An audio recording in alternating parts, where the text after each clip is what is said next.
Hello everyone, welcome to UPSCprep.com. I'm Shagun Singh, and as you can see from the title of this video seeks to give you a key for reading comprehension.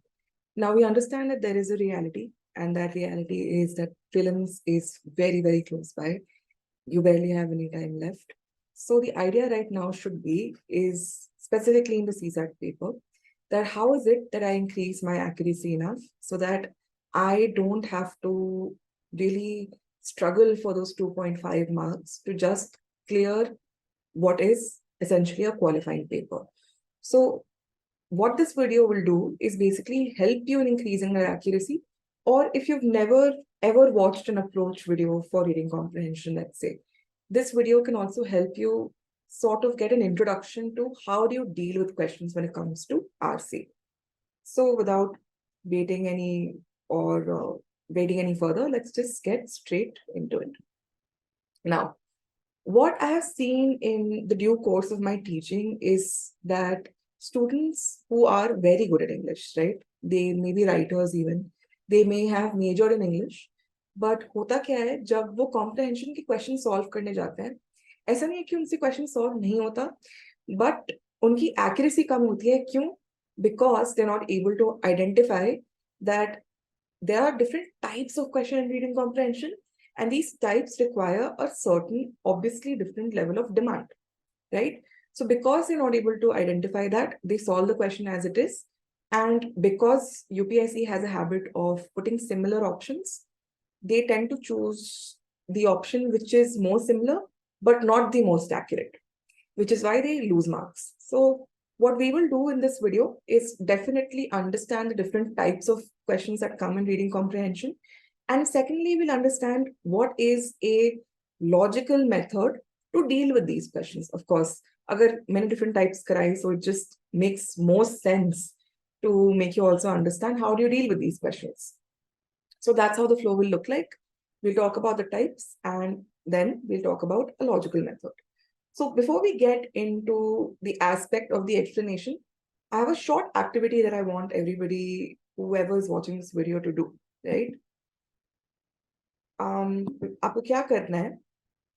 Pause this video for 30 seconds and imagine that I am asking you to write an essay, right?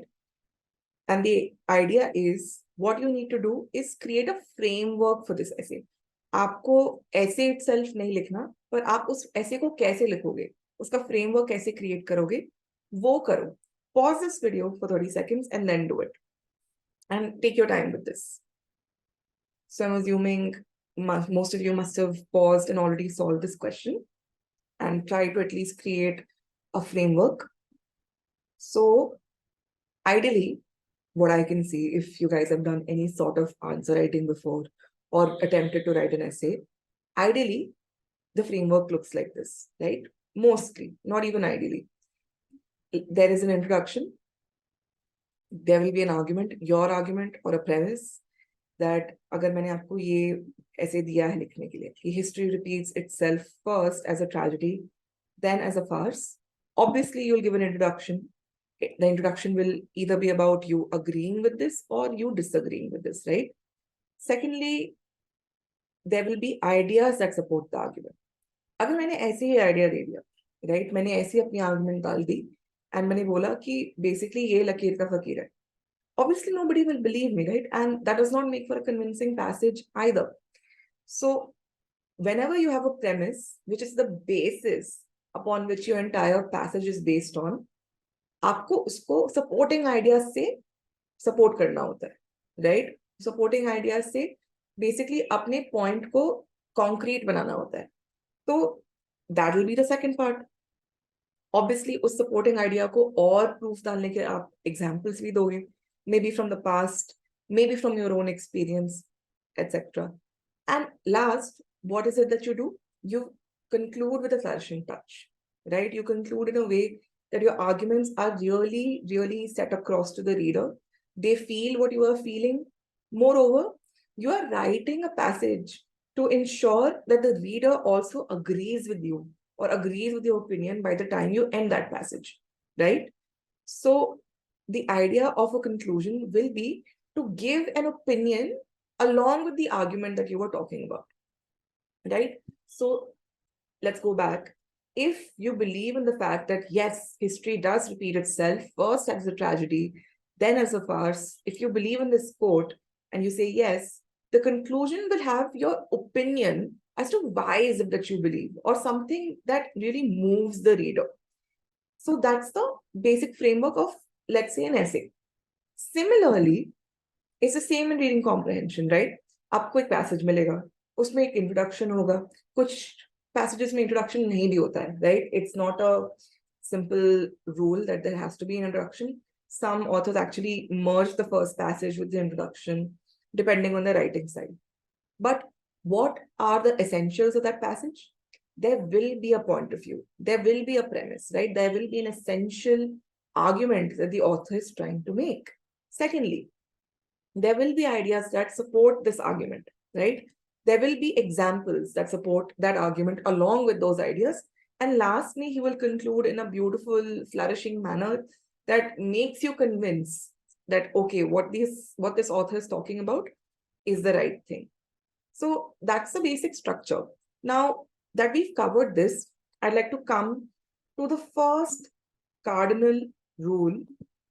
Now that we've done the exercise, when it comes to reading comprehension, is do not use your own beliefs to solve any question. Secondly, do not use your own prior understanding of knowledge. Why? Because this paper is not a test of your knowledge. उसके लिए GS है ना, 2 घंटे आपका knowledge ही test हो रहा है, पर यहाँ पे आपकी ability to comprehend टेस्ट हो रही है, right? How do you comprehend things? How do you synthesize information? What is reading of comprehension? You take a passage and you understand the most focal points of it. How much of it are you able to actually extract is what reading comprehension is. आपकी अगर knowledge की ability test करनी होती तो 2 separate papers क्यों देते, है ना? Logically, if you think about this, they would not have given us 2 separate papers. So even if you disagree with the author, even if you feel that this information is incorrect, for the sake of the passage, that information is correct. Okay? And this information, this premise, this argument that the author is trying to make, as we've discussed in the framework, he will put it in several parts across the passage. खाली एक point prove करने के लिए वो बार बार कोई ना कोई example, कोई ना कोई डिफरेंट आर्ग्यूमेंट देता रहेगा. अब इसको हम एग्जाम्पल से समझते हैं, right? Let me read this passage out loud. Just one second. In our schools, we teach our children all that there is to know about physics, math, and history, and what have you. But do we teach them about the bitter caste divide that plagues the country, about the specter of famine that stalks large part of our land, about gender sensitivity, about the possibility of atheism as a choice, etc.? Equally important, do we teach them to ask questions, or do we teach them only to passively receive our wisdom? From the cocoon world of school, suddenly the adolescent finds himself or herself in the unfettered world of university. Here she or he is swept up in a turmoil of ideas, influences, and ideologies. For someone who has been discouraged from asking questions and forming an opinion, this transition can be painful. Okay, so as you can see from this passage, author ने बहुत examples दिए हैं ना, शुरू से ही एकदम. He's talked about, do we teach our children to talk about the bitter caste divide? Do we teach our children to talk about the specter of famine? Do we teach our children gender sensitivity? But सबसे important part क्या है? What is the author trying to do here? The author is trying to say that do we teach our children to ask questions? Do we teach them that, or do we only teach them to passively receive our wisdom? Equally important से लेके यहाँ तक जो main idea था उसने एक जगह पे दे दिया. बाकी पार्ट क्या है पैसेज का? बाकी part is just supporting arguments, right? He's supporting his argument by using flowery language. Of course, it's his right? If he's an author, this is his right. He's supposed to use this language. And then he ends the entire passage by giving you a hard-hitting phenomena. वो ये कह रहा है कि अब इन्हीं बच्चों को अगर आप कॉलेज में भेजोगे, the transition for them will be very painful. उनसे वो transition नहीं, शायद वो नहीं झेल पाएंगे, शायद वो नहीं cope up कर पाएंगे. So generally, this is what happens in a reading comprehension question, right? आपको पैसेज दिया जाता है एंड यूजुअली उस पैसेज में कुछ की आइडियाज होते हैं जो ऑथर बताना चाह रहा होता है. अब वो की आइडियाज ना एग्जाम्पल्स होते हैं ना सपोर्टिंग आइडियाज होते हैं. दोज की ideas are basically the one in which you can tell the other points, the other parts of the paragraph, they are pointing towards that key idea. Like here, when he uses examples like we don't teach our children to learn about the bitter caste divide, he is just indicating towards the fact that we do not teach them to ask questions, right? So this is what you will see in most of the paragraphs, because what happens in UPSC papers, specifically for CSAT, is that they give a lot of informative paragraphs, or they will give paragraphs that have opinions. Opinions are information. तो उसमें से सबसे important चीज आपको condense करनी होती है और सबसे इंपॉर्टेंट चीज निकालनी पड़ती है. अगर आप फालतू के इंफॉर्मेशन में फंसोगे वहीं पे नंबर कटेंगे. ठीक है, तो अब आगे बढ़ के let's discuss about, I know the part which all of you are eagerly waiting for, is the types of questions. Now, what types of questions exist? Main theme based questions होते हैं, crux based questions होते हैं, summary based questions होते हैं. There are some inference based questions, some assumptions based questions, some implications, and some corollary. Now, in all of these aspects, there is a relationship, right? There is a relationship between an inference and an implication. There is a relationship between a corollary and a main theme. There's a relationship between assumptions and implication. So idea here is for you to understand the minute difference or the actual difference between these types and then solve the questions. So what we will do now is I will explain what main theme, crux, summary based questions are. I will solve one or two questions with you. What you do is pause the question after I give the explanation and then see कि आपकी reasoning मेरी reasoning से match हो रही है कि नहीं. And that is the most accurate confidence building measure that you can do, right? आपको अपना confidence बढ़ाना है ना? बहुत कम टाइम है. ऐसा नहीं है कि मैं आपको ये सिखा सकती हूँ अभी कि आपको पढ़ना कैसे है. How do you read comprehensions fast is not something that I can teach you right now. But I can teach you how do you increase your accuracy. And to do that, you have to at least test yourself now. Because that will help you later, right? Testing yourself now will make your life easier on the day of the exam, which is basically the agenda. Okay. So before we go on to the questions itself and the types itself, this is very important, okay? This is extremely important when it comes to writing, solving reading comprehension papers. So basically, we have to know this one thing. GS में आप questions कैसे solve करते हो? आप देखते हो कि options आपके पास कौन कौन है. आप उन ऑप्शंस को एलिमिनेट करते हो जो बेसिकली आपको सही नहीं लगते, रेलेवेंट नहीं लगते. Similarly in reading comprehension there are certain parameters on which you जज the options, right?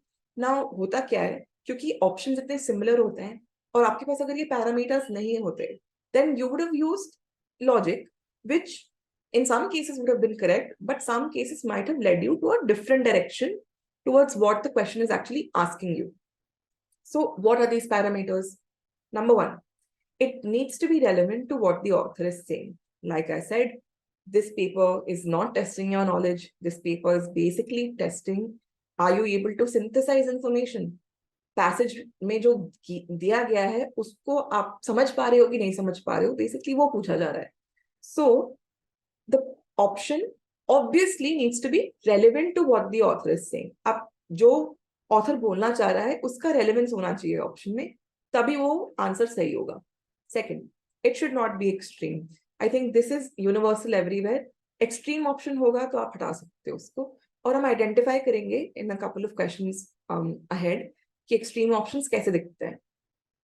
Third, it should not focus on examples only. मैंने आपको क्या समझाया है? Examples is a tool. It's a tool that an author will use to really justify his point, to make sure that whatever he is trying to say comes through to you as a reader, right? So examples cannot be the answer to the question. It is just a supporting argument. Secondly, it should not focus on parts, but the whole of the passage, है ना? आपको पूरा का पूरा passage का whole का जो point है वो समझना है, ये नहीं कि एक पार्ट हो गया, नैरोली आपको नहीं देखना है पैसेज को, है ना. So suppose the passage is talking about all fruits available on the planet, but the option talks about mango. Obviously that option will be wrong because we are talking about all the fruits, we're not talking just about mango. ठीक है. Then it should not be the opposite or negate the ideas given in the passage. मतलब author आपको बोल रहा है sun rises in the east, तो option should not say sun rises in the west because obviously that is wrong. वो उल्टा ही हो गया ना. अब उल्टा ऑप्शन आंसर कैसे हो सकता है. ठीक है. So we'll keep these parameters in mind, and this is relevant for all questions, be it assumptions, be it theme, be it crux, be it inference, be it anything. So we'll keep these parameters in mind and then solve it. Now let's come to the first type, which is main theme, crux or summary. अब theme क्या होती है? Theme is something that the point that I am again and again reiterating कि passage किस चीज के बारे में, what is the passage about, what are all the points in the passage arguing. जो आपने सब points identify किए हैं वो किस चीज की तरफ indicate कर रहा है. So that basically is the theme. It's a broad general idea that the author wants to give to his reader. अब crux क्या होता है? Crux is the most basic point. अगर आपने crux ही हटा दिया passage से तो उस passage का कोई point नहीं रहेगा, right? So let me say, for example, I have to write an essay on inland water transport, right? And why is it a good option for the Indian economy? Now, if I'm writing an essay on inland water transport, but all of my examples are about transport in the sea, obviously the crux of my argument completely dissolves, right? What I'm trying to say will completely dissolve. क्योंकि मुझे crux तो बताना था inland waterways का, पर मैंने बातें कौन सी कर दी? Seas की. So crux is the most important condensed form of the theme. Okay? Summary. Summary is basically grouping all the key ideas of the author together. अब इसको और ढंग से समझते हैं by taking a film that is very close to my heart. I'm sure that's close to a lot of you guys also. वही मिल गया. अगर हम theme देखेंगे इस film का, तो इस film का theme can be different things, right? It can be about a differently able protagonist meeting somebody who's also considered different and them forming a friendship out of that. That could be the theme, right? The theme also could be how you should accept differences, right? But अगर हम crux देखें, most essential part देखें, essentially this film is about a differently able boy befriending an alien. Quite simple as that. जादू और ऋतिक रोशन का मिलाप crux है, पर theme और जो important ideas हैं जो author बताना चाह रहा है वो होता है. What is a summary? Now, summary will be everything that happens in the film, which is considered important, be it Hrithik Roshan and Preeti Zinta dancing, or be it Rekha scolding him for behaving in a certain way, be it children playing cricket on the streets. Summary will be that. तो आप अगर Wikipedia में जाके basically किसी film की summary देखते हो या प्लॉट देखते हो, that is essentially what a summary is, right? सारी important parts को एक जगह लिख देना. अब now that we've understood the differences between these 3 points, let's talk about it. Let's talk about how can you basically solve them, right? Idea is obviously पहले demand देखो कि क्या पूछ रहा है, crux पूछ रहा है, theme पूछ रहा है, summary पूछ रहा है, क्या पूछ रहा है, right? उसके बाद आप paragraph को read करोगे. Once you read the paragraph, you come to highlight the important parts, right? If you're somebody, for example, who gets confused because of the examples that are available, आप उधर लिख दो, है ना? Pencil लेके example, right? So that when you reach to the most important part, you're able to condense it. Now, the best part about solving theme or crux-based question is that you can preface them. मतलब आपने passage पढ़ लिया, फिर आप एक line में लिख दो आपके हिसाब से ये पैसेज किस चीज के बारे में था. अब उसको इस टाइटल को which you can give or this one liner, compare it with the options and see what is it that is matching. This increases your accuracy to another level. Plus, main theme based questions, summary based questions, crux based questions are also relatively easier to do. So, आप अगर ये करोगे, तो what it will ensure? The one thing that we are focusing on in this entire video, accuracy. So let's go straight to the questions. Pause करो, pause करके एक बार देखो आपसे क्या निकल रहा है, क्या ऐसे सॉल्व हो रहा है. उसके बाद देखो कि आपकी रीजनिंग मेरी रीजनिंग से सॉल्व होती है कि नहीं. Cool. I've assumed that you guys have already paused the video. Let me just read this out loud. As we look to 2050, we need to feed 2 billion more people. Thus, the question of which diet is best has taken on a new urgency. The foods we choose to eat in the coming decades will have a dramatic ramification for the planet. Simply put, a diet that revolves around meat and dairy, a way of eating that is on the rise throughout the developing world, will take a greater toll on the world's resources than one that revolves around unrefined grains, nuts, fruits, and vegetables. Okay, so यहाँ पे ये सारी चीजें अगर आप देखोगे, आपको आपका मेन पॉइंट और मेन थीम कहाँ मिल गया, राइट? आपको यहाँ पे मिल गया. The foods we choose to eat in the coming decades will have dramatic ramifications to the planet. So basically what the author is saying is that 2050 is coming, population is growing. As you know, India has already crossed that. We're the most populated country in the world. And because of that, there is a direct ramification of diet, right? Log badhenge, so there will obviously be more mouths to feed. So if there are more mouths to feed, the question of which diet is the best, and best in what way? Best in a way that it does not have dramatic ramifications for our planet. Best in the way that it does not fundamentally affect climate change or make it more severe. And that's the entire point of the passage, right? Author basically इस चीज की बात कर रहा है कि diet consumption will have a dramatic ramification, matlab will have an effect on the planet. And then at the end, he's just given an example ki agar if we continue eating the way that is on the rise, which is eating more dairy, eating more meat, that is unsustainable as compared to unrefined nuts, fruits, and vegetables. But we know the most important part here was the fact that we spoke about foods. We spoke about how that food has a ramification on the planet. Cool. अब options देखते हैं. Our increasing demand for food sourced from animal puts a greater burden on our natural resources. Could be. Seems like a crucial message that the author is trying to make. But let's look at the other options and see कि इससे better हमें option मिल रहा है. अगर नहीं मिल रहा, तो ये most probably हमारा answer होगा. Right? क्योंकि what does it satisfy?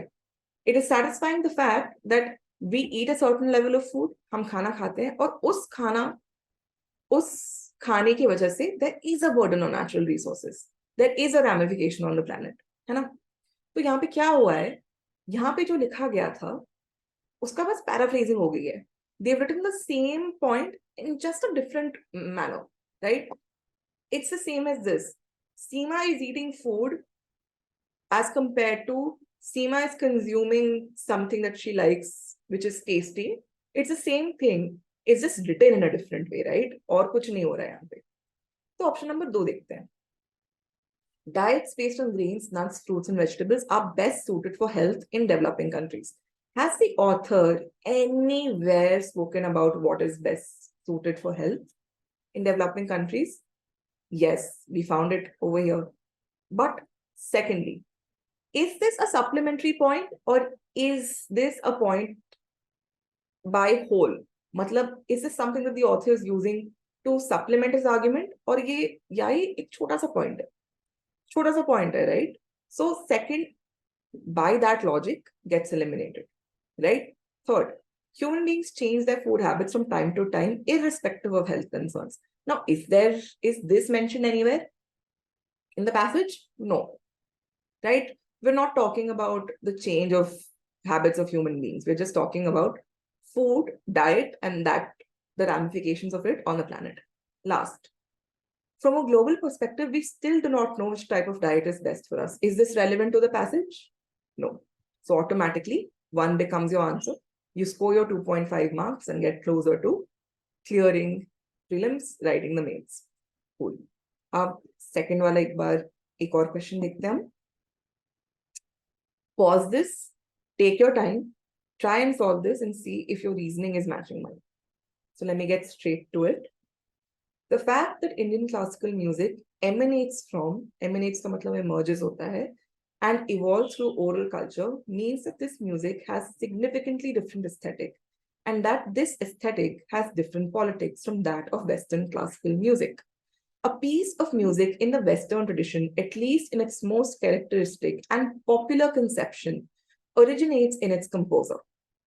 And the connection between the two is relatively unambiguous precisely because the composer writes down his composition. Unlike the Western classical tradition, where the composer begets his piece, notates it, and stamps it with his ownership and remains the father of his work, in the North Indian classical tradition, the raga, unconfined to a single incarnation, composer, or performer, remains greater than the artist who invokes it. Okay, so यहाँ पे हमें क्या समझ आया? हमें यहाँ पे ये समझ आया कि कंपैरिजन हो रहा है. किस चीज के बीच में कंपैरिजन हो रहा है? Between Indian classical music and between Western classical music. There's a comparison happening between the two, right? So what is the author saying? The author is saying that Indian music, it tends to have a difference from Western classical music in the way that Western classical music, a single piece is basically connoted, right? You must have heard of Beethoven. You must have heard of other classical Western singers who have put their stamp of ownership in the incarnations that they've created. But in Indian classical music, that doesn't happen. You know, one rag doesn't belong to anyone. And that is the difference that the author is trying to put between the options. अब यहाँ से सारे options देखते हैं. Crux पूछा गया है. Crux का मतलब मैंने आपको क्या बताया था कि सबसे थीम को ले लो आप और थीम में से भी सबसे इंपॉर्टेंट पॉइंट को चूज करो, right? So let's look at all of the options. This time let me start with number 4, option number 4. The differing aesthetics of Indian and Western classical music make the two incomparable. So basically यहाँ पे क्या लिखा गया है?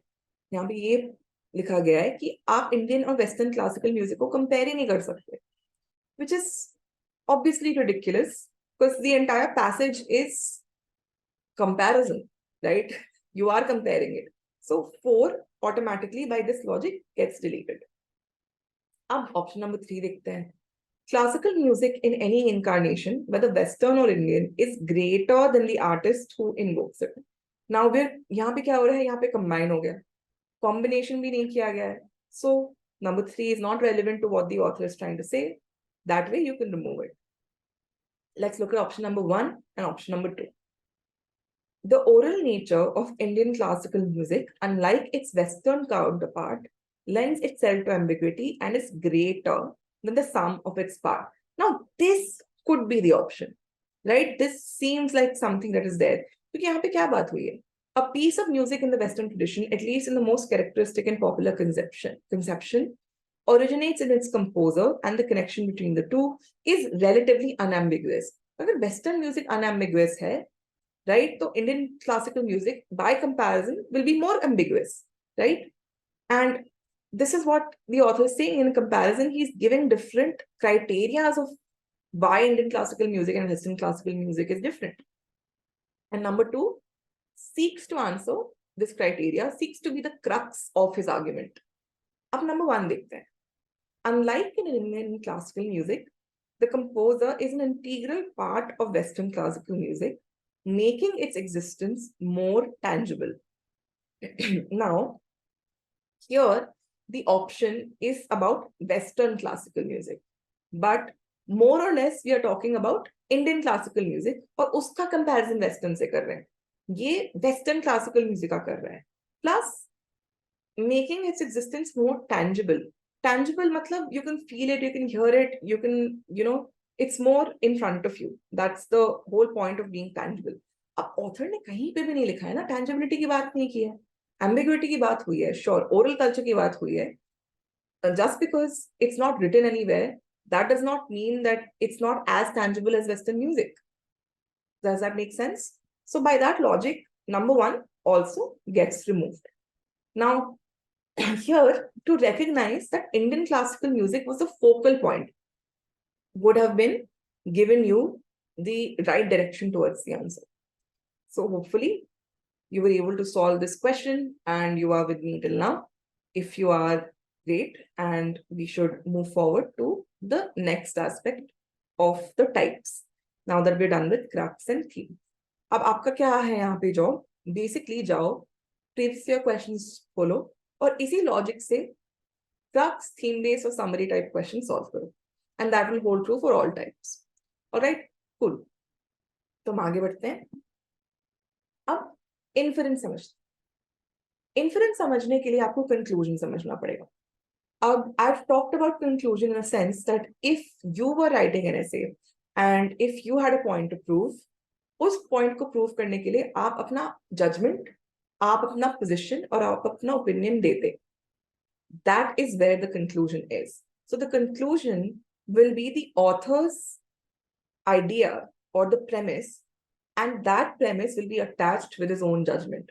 So if the essay seeks to answer, let's say, a question about global warming, if the author says, yes, I agree that global warming exists, if he says that I conclude that global warming exists, therefore, consequently, which means follows, if he uses these words, then he's putting a conclusion, right?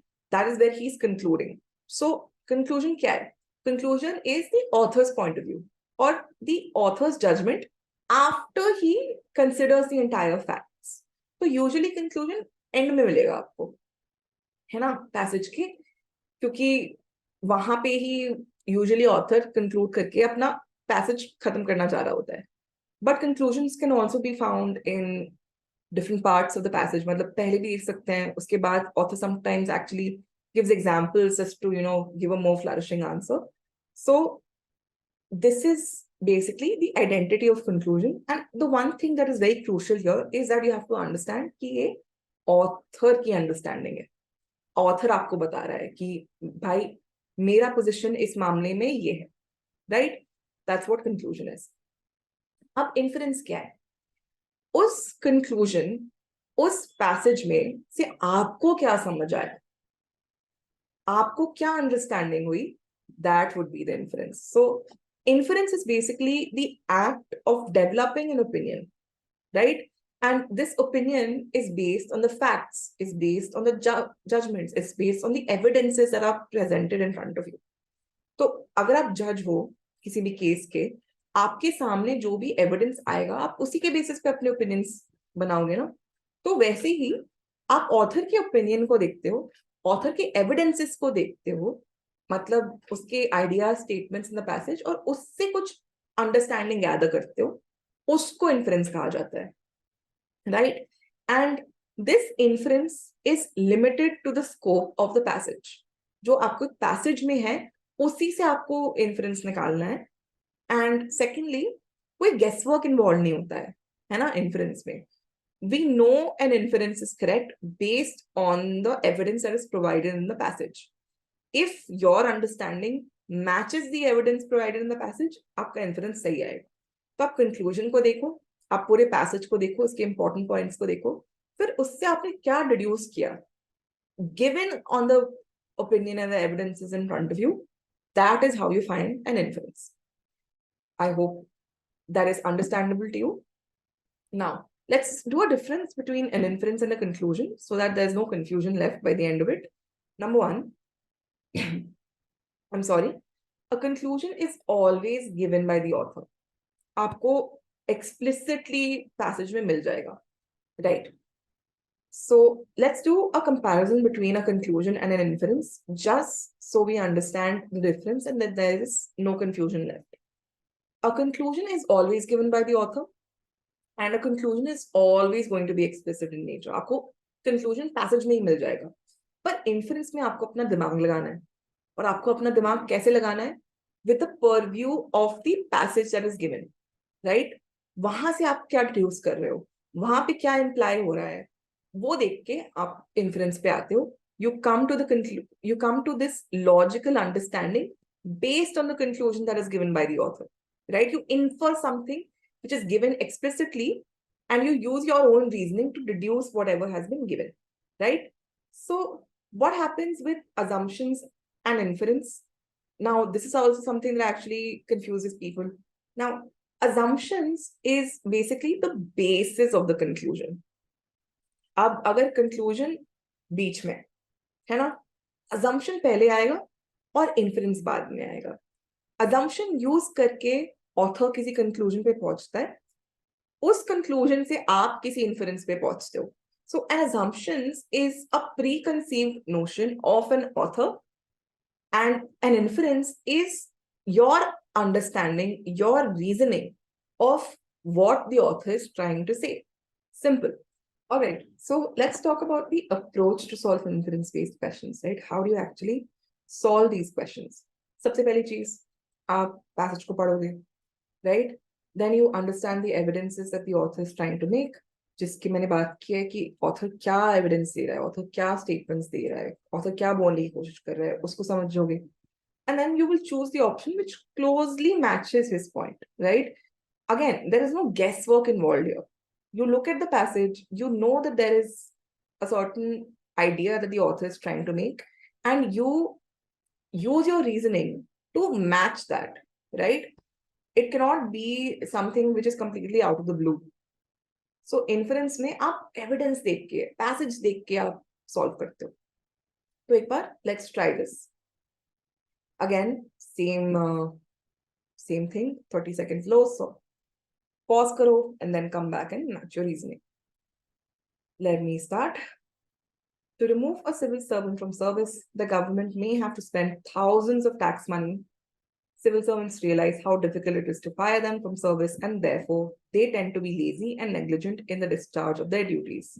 This explains in large part why the government is so inefficient. All right, so what are they asking? They're asking the logical inference behind this. Passage क्या बोल रहा है? Passage बोल रहा है that civil servant को service से हटाना बहुत difficult है, and it's a very costly affair. So what happens is, usually civil servants realize, since this is a difficult process, there's a lazy behavior, there is negligence in terms of discharging their duty, and this would explain in large why government can be inefficient.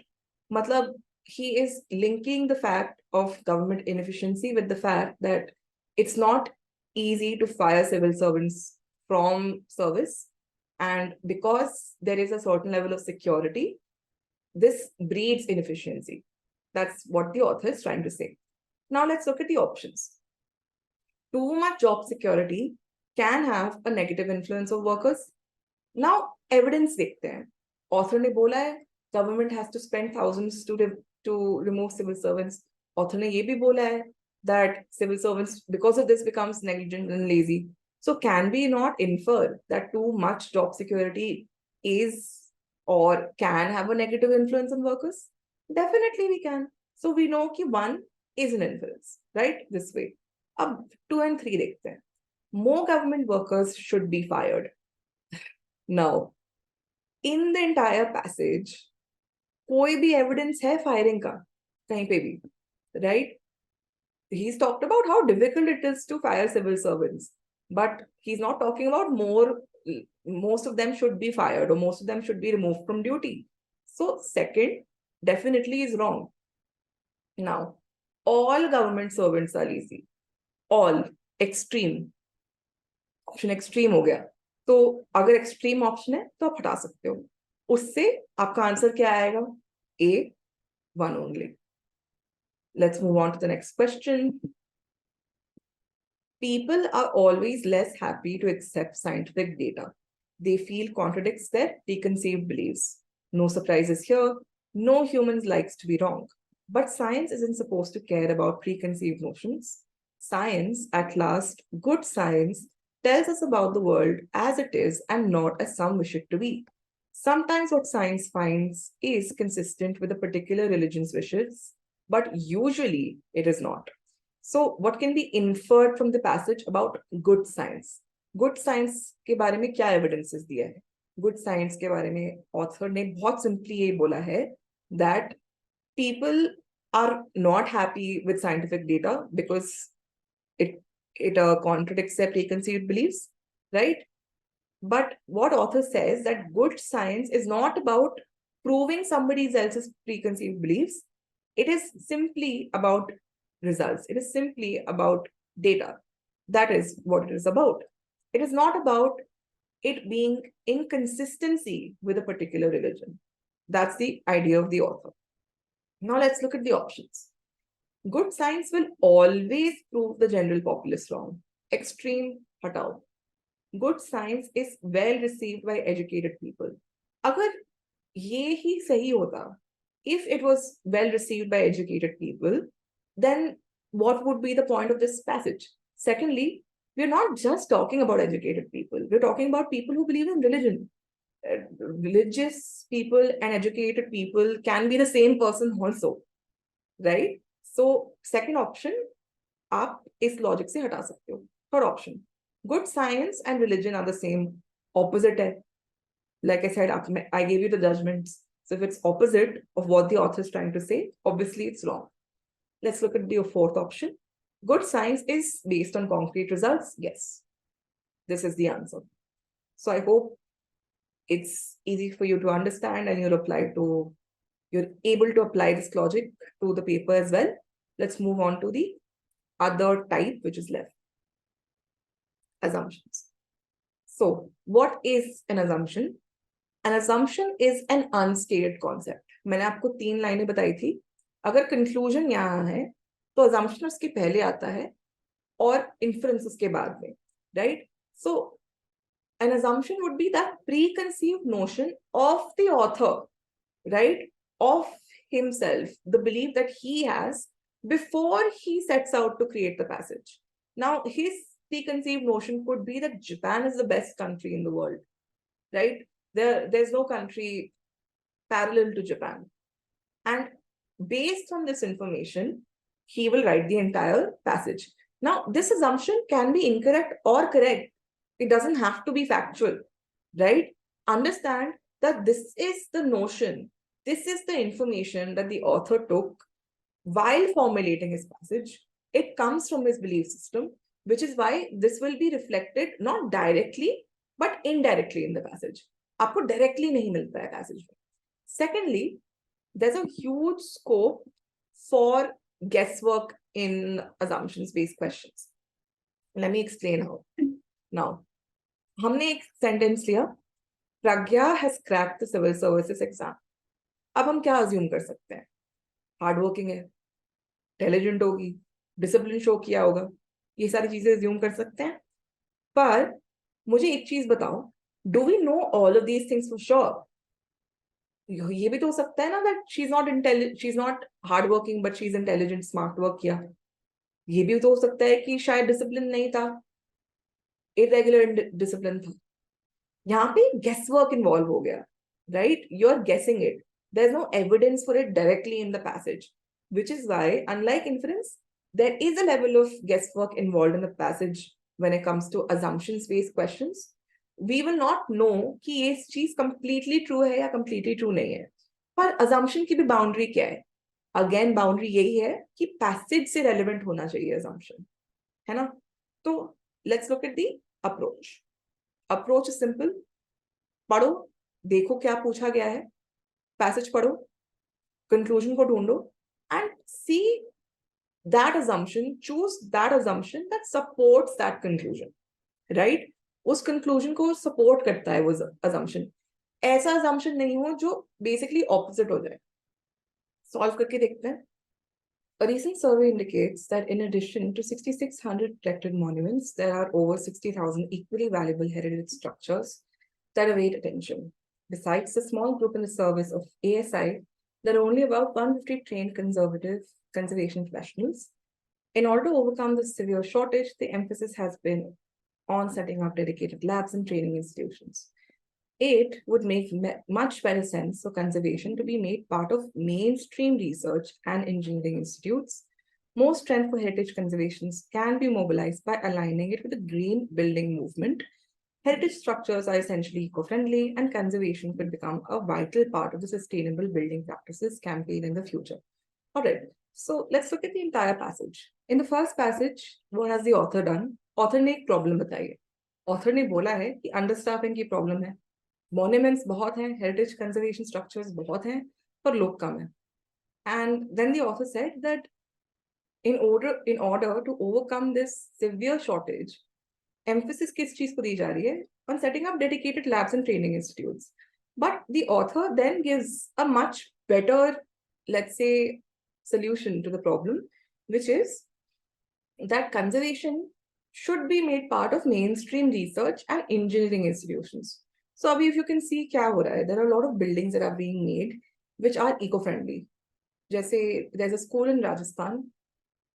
If you know the answer, you can write it in the comments below, which is completely eco-friendly in the middle of the desert, right? And it is cool despite of the fact of its location. So sustainable building and green building movement जो exist करती है, वो heritage conservation के साथ there's a lot of alignment. Why? Because heritage structures are essentially eco-friendly and conservation could become a vital part of it. I don't know if any of you have visited Golconda Fort or not, but Golconda Fort is naturally cold. Naturally cool रहता है summers maybe on the inside because it was designed to be that way. It was designed to be naturally cool, right? So let's look at both the options, right? The problem of shortage will be solved once conservation becomes part of mainstream research. Now, the problem, क्या problem बताई थी? Problem किस चीज की है? That there is a small group in ASI and there is a severe shortage on the trained professionals. And the author is assuming that this problem can be solved अगर conservation को हम mainstream research का part बना देते हैं. Right? He's assuming this. This is why he's given this big conclusion and this big opinion, right? Ki you need to make conservation a part of mainstream research. उसी के basis पे solve करेंगे ना. This is where he's assuming that the problem will be solved. So number one becomes your assumption. Let's look at number two. Heritage conservation can help garner more interest in conservation. Yes, we can say this is an assumption, right? So this is something that basically what the author has said at last also, that heritage conservation is essentially eco-friendly and conservation could become a vital part of sustainable building practices in the future. अगर आप mainstream research में इसको डाल रहे हो तो आप assume कर सकते हो कि heritage conservation से और ज़्यादा interest आएगा. So your answer becomes both 1 and 2. Cool. Next question देखते हैं. All actions to address climate change ultimately involves cost. Funding is vital in order for countries like India to design and implement adaptation and mitigation plan and projects. The problem is more severe for developing countries like India, which would be one of the hardest hit by climate change given its need to finance development. Most countries do indeed treat climate change as a real threat and are striving to address it in a more comprehensive and integrated manner with the limited resources at their disposal. So let's look at the options. Climate change is not a challenge for developed countries. ऐसा क्यों कहा जाएगा? यहाँ पे बहुत straightforwardly लिखा है that in developing countries like India, climate change is a problem, but ये नहीं लिखा गया है कि climate change developed countries के लिए challenge ही नहीं है ना? कहाँ लिखा गया है? So it's not relevant.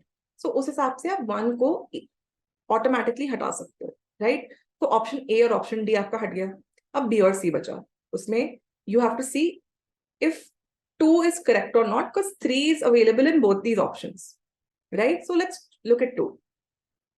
Climate change is a complex policy issue and also a development issue for many countries.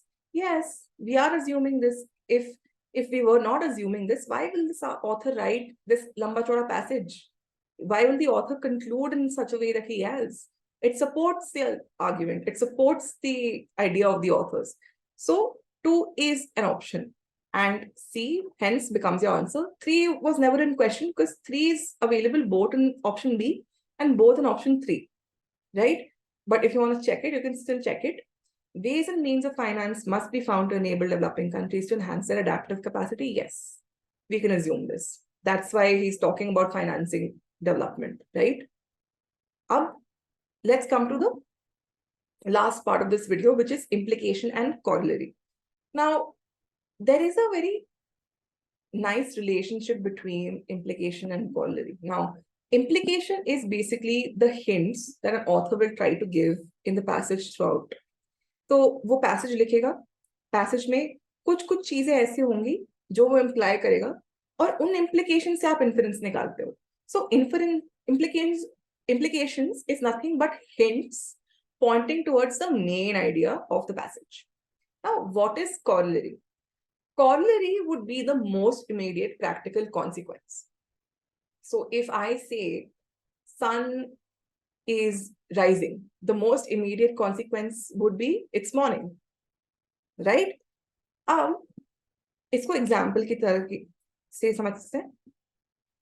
The colonel knew his love for his gun was no match for his fascination of the eyes of the women he was yet to speak to.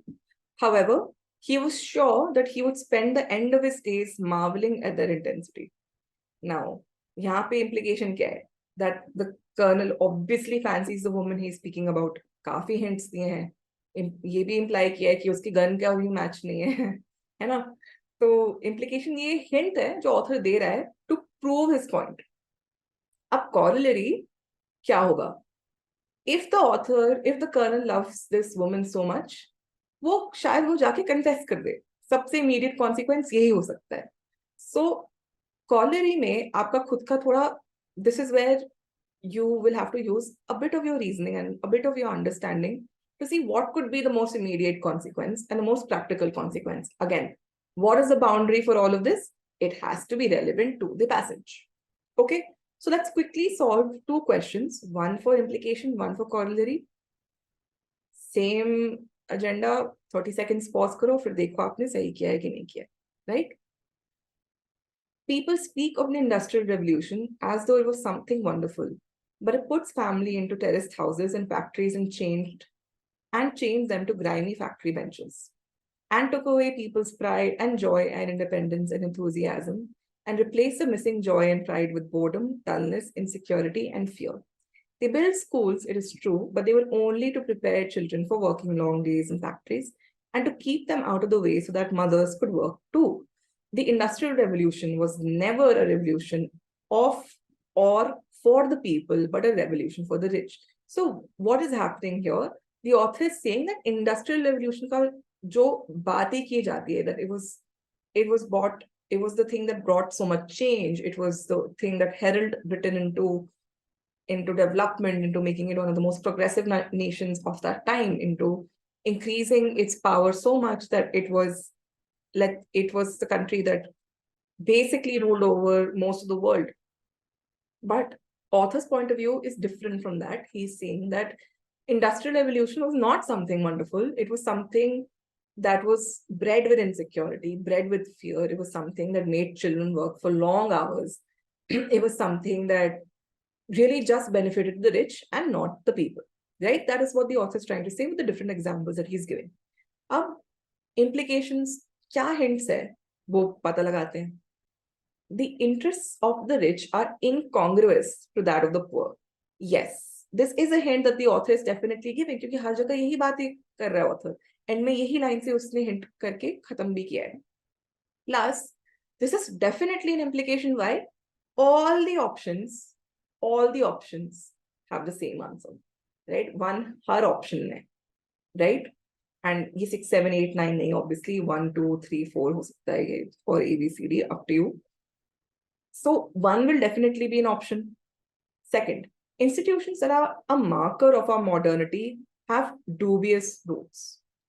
Could be an hint that we talk about Industrial Revolution that as though it is one of the greatest things that has happened, and we talk about it in a way that it has changed lives completely, and it has changed lives, right?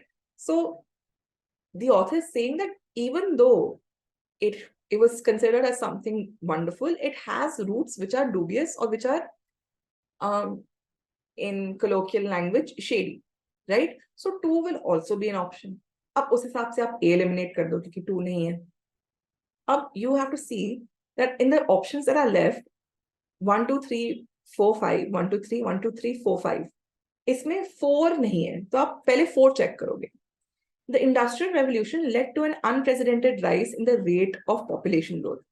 Is there anywhere written that population growth was a factor? So relevant नहीं है. Fourth हटाओ, fourth हट गया तो D is also not correct. ये भी हट गया. अब देखो कि fifth correct है कि नहीं. Third को भी छोड़ दो क्योंकि third common है. The Industrial Revolution was a historic moment that revolutionized every aspect of human existence. Now, opposite हो गया ना ये, author criticize कर रहा है और ये fifth option glorify कर रहा है Industrial Revolution को फिर से. तो obviously आंसर नहीं होगा. तो your option becomes C, 1, 2 and 3.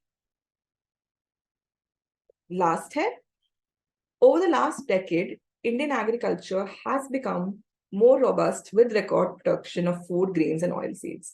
Increased procurement consequently has added huge amounts of food grains in the granaries. India is one of the world's top producers of rice, wheat, milk, fruit and vegetables. India is still home to a quarter of all undernourished people in the world. On an average, almost half of the total expenditure of nearly half of the household is on food. So what is being talked about here? That Indian agriculture has become more robust. It has recorded more production of food grains, more production of oil seeds, increased procurement, and increased the level of granaries that we have. हम सबसे top producer of rice, wheat, milk, fruit, and vegetables के भी हो गए, right? But still, despite of all of this production, we are still home to a quarter of all undernourished people of the world. And on an average, almost half of the total expenditure of nearly half of the household is on food. तो इसका logical corollary आपने जो समझा है कि despite our production, despite our, let's say, gains in getting agriculture to the place that it has reached, we still have a quarter of people that are duly undernourished. अब इसका सबसे practical consequence या सबसे immediate consequence क्या है? Allocation of more funds for social welfare and poverty alleviation programs will ultimately eliminate the poverty and malnutrition in India. How can we say something like this, right? अगर यही होता तो कब से, logically सोचो, कब से जो social welfare और poverty alleviation की schemes चल रहे हैं, अभी तक poverty तो हट जाती. तो 1 नहीं है. 1 is an extreme option. Increasing the agriculture productivity will automatically eliminate the poverty and malnutrition. Automatically, again, extreme. India's agricultural productivity is already great and it is not necessary to increase it further. It's the opposite of what the author is saying. Now, fourth, increasing the efficiency of farm to fork value chain is necessary to reduce the poverty and malnutrition. So, सबसे logical corollary, सबसे immediate consequence, सबसे practical consequence आपको पता है कि fourth ही है. So, fourth becomes your answer. So, hopefully, you were able to solve and understand most of what is being taught here. अब आपको क्या करना है? Let's talk about the last takeaways of this entire video, right?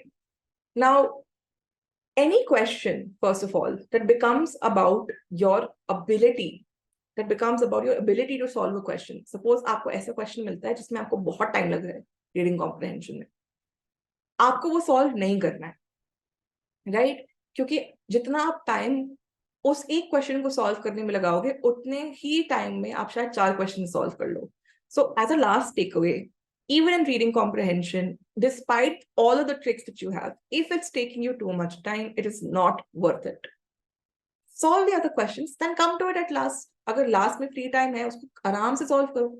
But don't let it eat away your precious time, right? Which is the most important commodity you have in CSAT. And your homework now, considering I have given you a dedicated method to solve each kind of question that is available to you. अब आपको ये पता है कि types क्या हैं, उनके differences क्या हैं, और उसको apply कैसे किया जा सकता है. अब आप इसको PYQ पे apply करो और देखो कि आपकी accuracy कितनी increase होती है. I promise you, if you put this as a confidence building measures in the next 13-14 days that are left, it is going to help you sail through CSAT, right? It's going to really help you sail through CSAT क्योंकि आप उस paper से nervously बाहर नहीं निकलोगे, क्योंकि आपको पता होगा that you applied the correct logics, you applied the correct methodologies. Now all that is left for the results to come. And that is the space, that is the headspace that you should be in. So hopefully all of you were able to understand and you like the content that was present in this video. We hope that you like and subscribe if you like this video. More than that, we wish you a lot of luck and a lot of success for the upcoming prelims. And any doubts that are present, please post them in the comments and I will try and address them as soon as I see them. Thank you, guys.